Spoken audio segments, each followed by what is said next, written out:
In the last decade, inequality has become a catchphrase both in the political arena and our everyday conversations in Hong Kong. We mourn about income inequality, the unequal distribution of welfare and resources in society in general. It may be fair to say that we have long been in a quest for social equality, but what exactly is the kind of equality that we are chasing after? Most of us believe that one's achievements should be proportionate to one's diligence and determination.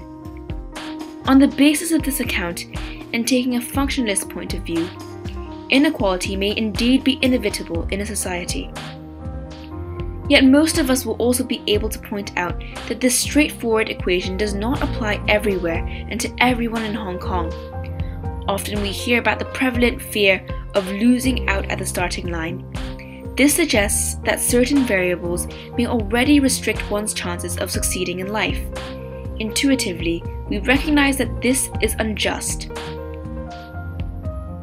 If this describes your sentiments accurately, what you and the majority in Hong Kong are really talking about is the meritocratic ideal. We want to ensure there is just enough equality of opportunity to form the basis of a sufficiently socially mobile Hong Kong. What we are really after is a reasonable degree of social mobility in Hong Kong. Inequality in absolute terms is fine, so long as we have equal chances to climb up the rungs of the social ladder. But then again, what exactly is social mobility? Social mobility is defined as being the ability of individuals or groups to move upwards or downwards in a social hierarchy based on changes in wealth, occupation, and education.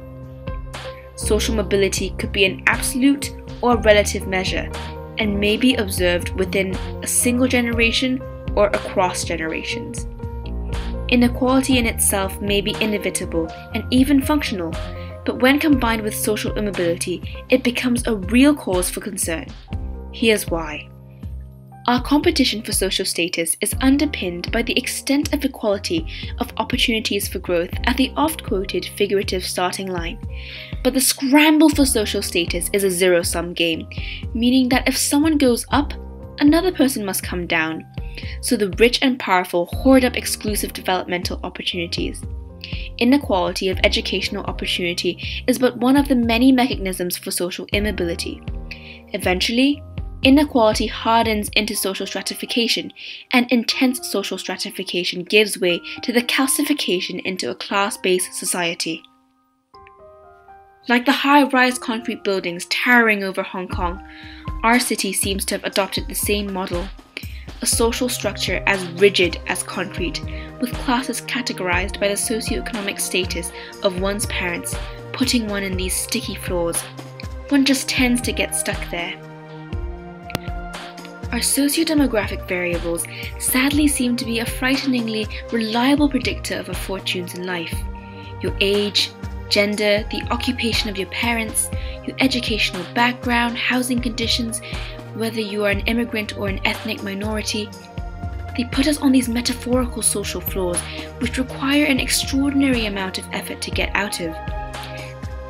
Hong Kong seems to be pessimistic about the mobility of our social rank. A poll conducted in 2013 revealed that more than 60% of the respondents feel it has become more difficult to elevate one's standard of living now compared to a decade ago.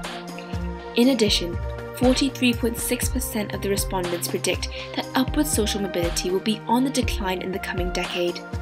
There is also no lack of comments about the pressing urgency of improving upward social mobility in the Chief Executive's recent policy addresses. Remember when we said too much social immobility is a problem? There is no consensus how much social mobility should be considered as sufficient. Of course, we don't want a society that's in a state of constant flux.